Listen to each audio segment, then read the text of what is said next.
आप देख रहे हैं विटनेस टुडे। आपका बहुत बहुत स्वागत है।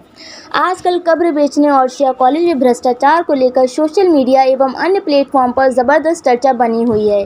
एक दूसरे पर आरोप प्रति आरोप का दौर चल रहा है।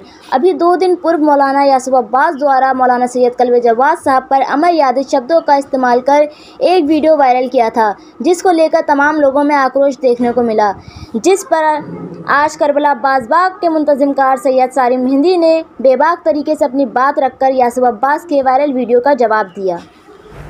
आपका नाम क्या है?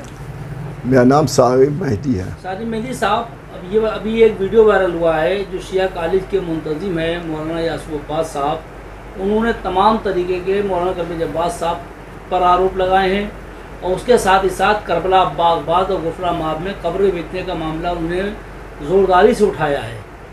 तो इसमें कहाँ तक सच्चाई है और इसकी हकीकत पे हम चाहते हैं कि आप थोड़ा, क्योंकि जवाद साहब बाहर हैं तो हम ये चाहते हैं कि इस पर थोड़ी सी रोशनी आप डालें, क्योंकि आप करबला बाग़बाग के मुंतज़िम भी हैं, पूरा इंतज़ाम देखते हैं। इसलिए मैं समझता हूँ कि कल्बे जवाद साहब से के बनिस्बत आपकी जो है बेहतर इस पर रोशनी डाल सकते हैं। ज़रा कुछ बताइए करबला बाग़बाग के बारे में और गुफरा माब के बारे में। बिस्मिल्लाहिर्रहमानिर्रहीम।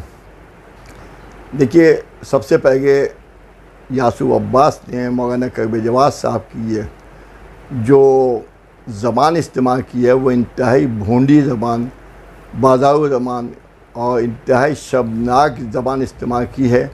उसकी जितनी भी मज़म्मत की जाए वो कम है, क्योंकि मिंबर पर बैठने वाला अगर ये कहता है कि इस तरह की गुफ्तगू करता है तो वो कहीं से भी कौम में मुनासिब नहीं है। यासूब अब्बास ने मौलाना कल्बे जवाद साहब को सिफ्तानाबाद के सिलसिले में इल्ज़ाम गए। सिफ्तानाबाद के वो मुतवली न पहले थे न आज हैं, और बैतुल-माल के भी न मुतवली वो आज नहीं हैं। दूसरी चीज़, उन्होंने सिफ्तानाबाद को आज़ाद ज़रूर कराया, लेकिन मुतवली वो उससे पहले भी नहीं थे न आज हैं। सज्जादिया के सिलसिले में जो उन्होंने कहा कि नगर सज्जादिया में, तो उन्होंने माफियाओं से जगह खाली कराई, ज़रूर खाली कराई, उसके बाद कौम को बसाया। बसाने के साथ साथ कितने आदमियों की ज़रूरतें उस जगह से पूरी हुई। आज जो भी प्लॉटिंग अगर की जा रही है, जो नजराना लिया जा रहा है, वो बेची नहीं जा रही ज़मीनें, उस पैसे से भी वहाँ पर कौमी मकसद के वास्ते की जा रही है। वो भी इंशाअल्लाह जल्दी सामने आ जाएगा कि उसका क्या होएगा। ये वो कौमी इदारा नहीं है, उसको बना के अपने पास रख लेते हैं कि ये मेरा ज़ाती इदारा है। उस कौमी इदारे को जब बार उसका कौमी इदारे का पैसा वो अपनी कोठियों में नहीं खर्च करते हैं, किसी भी हालत से वो अपनी ज़ात पर नहीं खर्च करते हैं। आज वही पुराना बाप दादा का मकान उनके पास, कल्बे जवाद साहब के पास है, जो पहले था। अब आइए उसमें आते हैं हम आपको ठाकुरगंज में करबला बाग़बाग के सिलसिले में। तो करबला बाग़बाग के सिलसिले में मौलाना कल्बे जवाद साहब जब के एडमिनिस्ट्रेटर बने हैं, उस वक्त तक से अब तक उन्हें जो अपनी हिकमत अमली से जो ज़मीनें बचाई हैं वो किसी के बस की बात नहीं थी। अगर यासूब अब्बास मारुति शोरूम बनने तक आवाज़ उठाते, इससे पहले जो प्लॉटिंग हुई थी उसमें आवाज़ उठाते, जो बीघों के हिसाब से आज से 4-5 साल पहले जो कारनामे वहाँ अंजाम दिए गए हैं उसमें होता।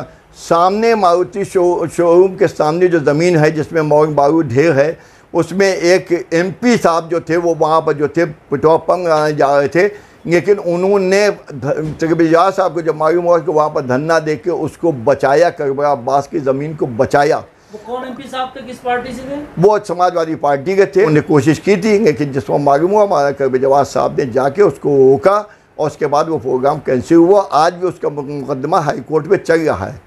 और इसके अलावा कल्बे जवाद साहब ने वहाँ की ज़मीनों के सिलसिले में, करबला अब्बास की ज़मीन या कब्रों की बात है, आज जो शानदार रौज़ा जो बना है सिर्फ वहाँ की कब्रों के नजराने से बना है।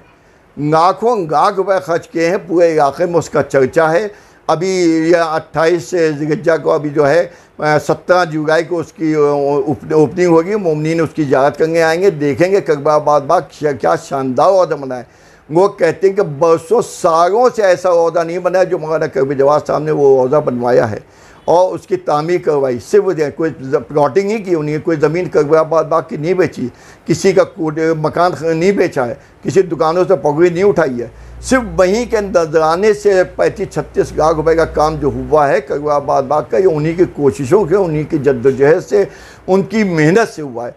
आज आलिम साहब, आपने जैसे मारुति के शोरूम की बात करी है, तो मारुति का शोरूम तो फ्रंट पर है, करबला अब्बास बाग के पहले पड़ जाता है, लेकिन जो पीछे का जमीन बहुत बड़ी तादाद में पड़ी थी जो लोगों ने कब्जे कर रखे, उसके लिए आप लोगों ने क्या कदम उठाया, क्या किया? जी, उसके लिए भी हुआ। उसके लिए जिसमें मौलाना कबीर एडमिनिस्ट्रेटर बन के आए, उसके बाद उन्होंने 3-3 4-4 दौरे किए, पीछे मैं भी साथ में था।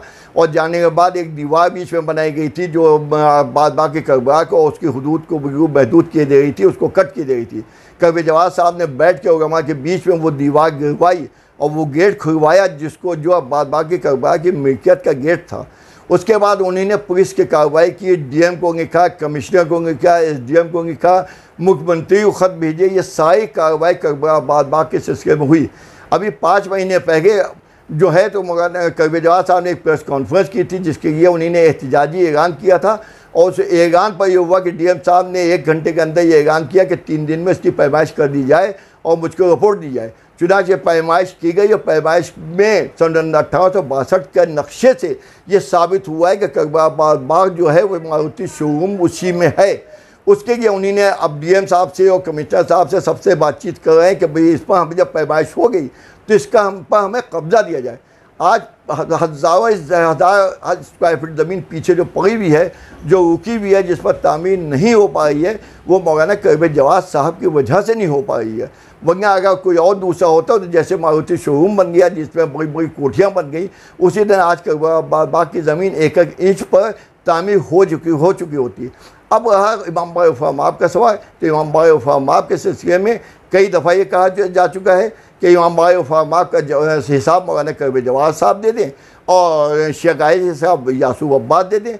दोनों के हिसाब कौम के सामने रख दिया जाए कि कहाँ पर क्या चीज़ है। अगर वफ़ा के क़ब्र बेच के उन्होंने अपने इस्तेमाल में लिया है तो वो कौम को देखे, अगर यासूब अब्बास ने शेख गालिब का पैसा अपने इस्तेमाल में लिया है तो वो कौम में देखें। दोनों चीज़ें जो है बराबर से देखी जाए। ये उन्हीं ने हमेशा जद्दोजहद करके हासिल किया है, चाहे वो शाह बंदा की जगह हो, चाहे किसी भी जगह हो, सत्यनारायण का इमाम बाग हो, सज्जादगिया की ज़मीन हो, हासिल करके कौम को दिया। कबीर जवाद साहब ने कभी अपना नहीं किया। आखिर में मैं कबीर जवाद साहब से एक गुजारिश ज़रूर करूँगा कि किसी की चलती हुई दुकान के ऊपर आप उसको बंद करने की कोशिश न करें। ऐसा काम न करें कि अगर किसी की दुकान चल रही है वो बंद हो जाएगी, ज़रूर उसको तकलीफ पहुँचेगी और वो उसके ख़िलाफ़ तरह तरह की आपके ख़िलाफ़ नाज़िबा ज़बान इस्तेमाल करके आपकी तौहीन करने की कोशिश करेगा, जबकि आसमान पर थूकने से कुछ नहीं होता, थूक ज़मीन पर वापस आता है। बहुत बहुत शुक्रिया आपका, बहुत अच्छा आपने पूरी तरीके से इसकी वजाहत कर दी, व्याख्या कर दी।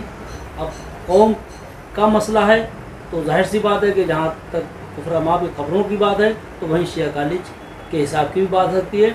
अब ये कौम के लोग अच्छी तरह जान सकते हैं कि कहाँ कहाँ भ्रष्टाचार है और कहाँ नहीं है। बहुत बहुत शुक्रिया सालिम साहब आपका हमारे साथ जुड़ने के लिए।